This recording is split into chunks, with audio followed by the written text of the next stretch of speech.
Alright, so I'm back, and today we are going to do the final video for the 3 Mastermind Creation Seekers. So here is Starscream. Again, I think he's either Screamer or Screecher. I think that's what they called him, but he's Starscream to us, and you know, I'll put the real name in the title like I have been. One thing I don't think I've shown off is he's got this port right here that does plug into the Annihilator molds, or the Night Morpher molds. The back of their train section has this little hitch that comes out and plugs in, and he can roll on the tracks. I don't have the Annihilator handy, but I do have his tracks handy. If you set that down, make sure the wheels are out, it does sit on those tracks and roll real nicely. So you can get like a plain train going on. Again, I'm not entirely sure what this plane is supposed to be, and I've said this in the last 2 videos. I would really like it if this section here would just rotate back. Plug in there. I'm missing his other gun. Let me pause this video real quick. Alright, sorry about that.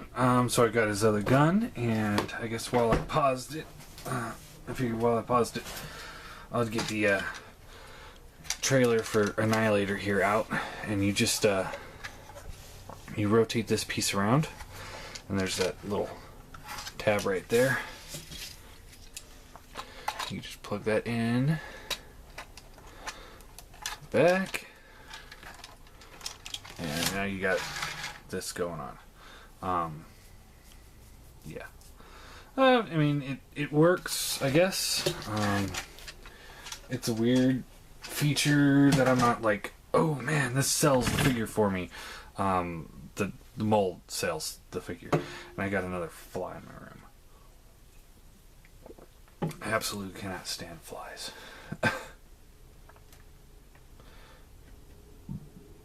Anyway, so he doesn't come with G2 logos, obviously.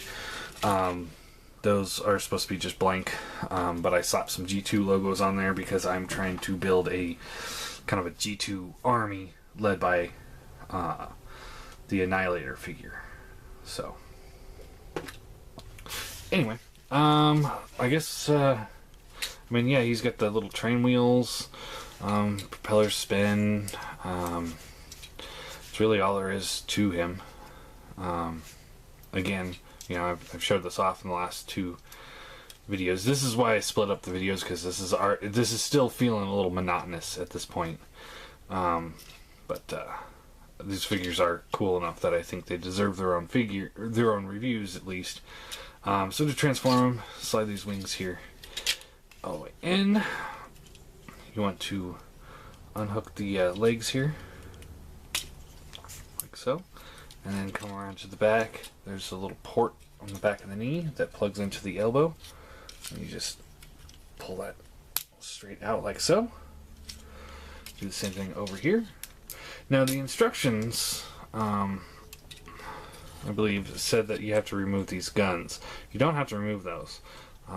They actually fit just fine on the forearms, and they don't have to move for transformation, which is a first for the Seekers, I believe.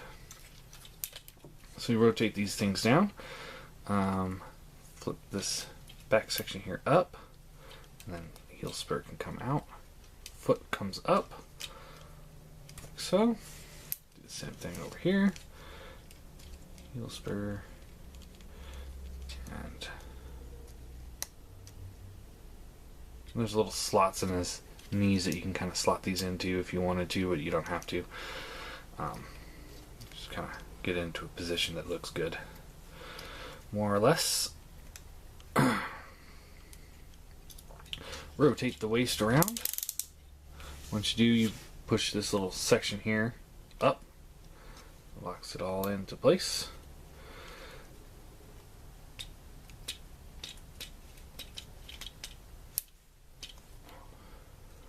And then you flip these little forearm panels down.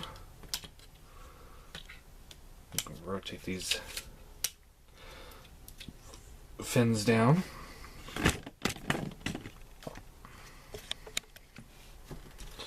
Then you want to take the arms, fold them out, and then, like I said before, this back piece right here, it's got a tab on it. That'll plug into the actual forearm. So when you plug it in, it'll just lock everything into place.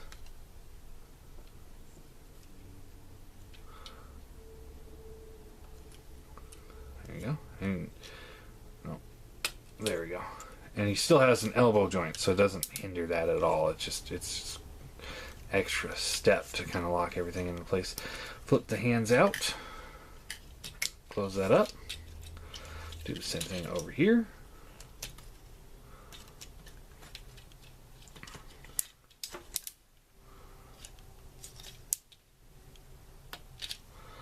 Close it all up. Lock it back into place. Take this piece, or take these two wing tabs here, and you just unplug them. Hold them down. Flip this back section back. And slide this in. Like so. And everything just kind of slots into place there. Rotate the wings back. Helps if you do them at the same time. And flip the head up. And there you have the Hearts of Steel Starscream in robot mode.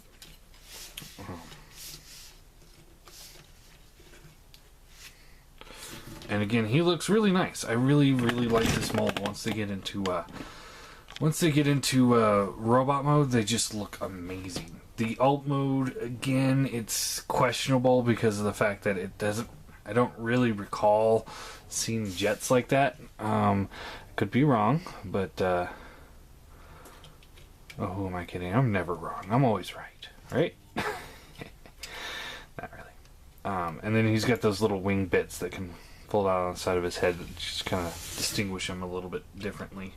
But yeah, let's see here. Oh, sorry, I forgot. Pull the arms up, and then they lock into place there. So, just like so. And he's got these mini guns, which are awesome. I love that. Set him there, and we'll do some size comparisons real quick. Here he is next to the regular Seeker mold. So like I said, he comes up to about the mid chest. So I mean, it's a Voyager scale figure. If you think about the wings too. Here he is next to the iGear Seeker, who's about a head taller.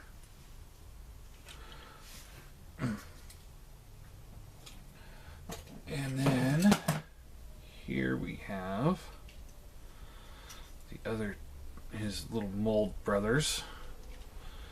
Here he is with the Thundercracker. His wings kind of came in. There we go. And Skywarp.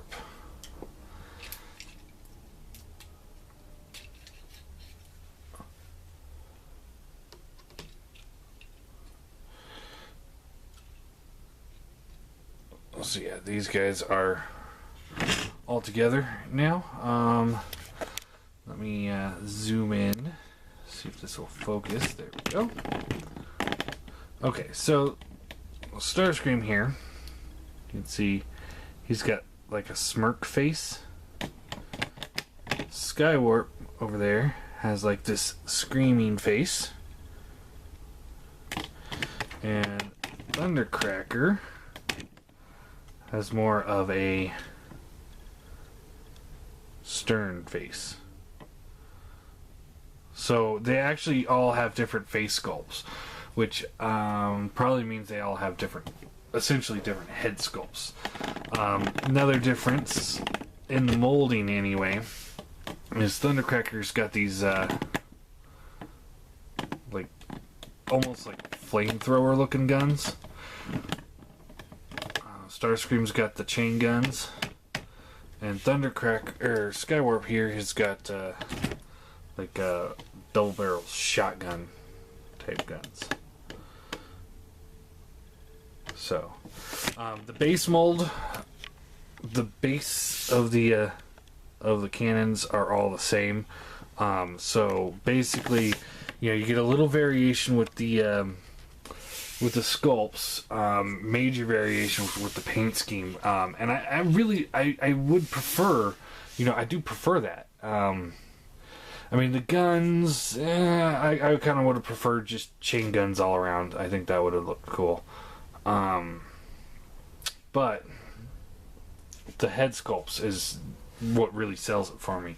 The fact that they all have their own unique head sculpt. It's makes them all set apart from each other just a tiniest bit. And I love that. I wish the classic Seekers had it. I wish the Gear Seekers had it a little bit better. But all in all, it looks really good.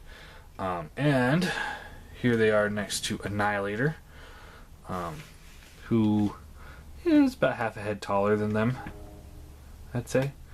And he definitely looks like a bigger robot too. I really wish their Cyclops figure was more or less in, just a little bit taller than these guys, rather than as massive as he is. Otherwise, I would definitely pick him up. And I wish they would continue with that Insectatrain thing that they teased years back.